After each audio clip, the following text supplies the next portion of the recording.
Hi guys, and welcome back to another episode of Cookmas, where every day in December I'm posting a new recipe. Today's recipe is Boston cream pancakes, and oh my gosh, it's so good.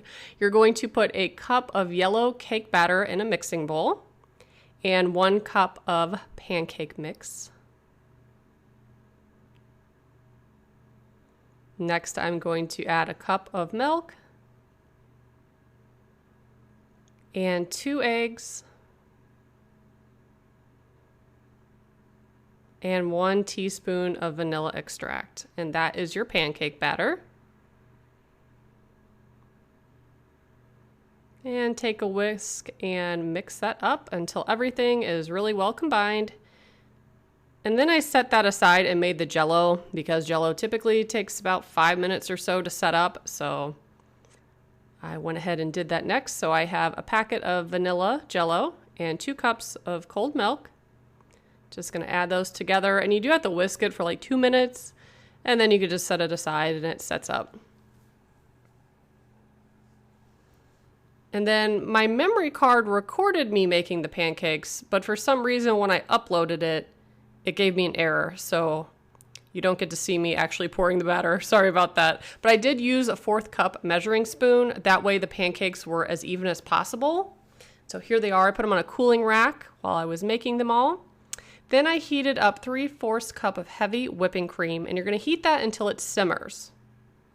And then you also take 3/4 cup of semi-sweet chocolate, and you're going to pour that onto it in a heat-safe bowl.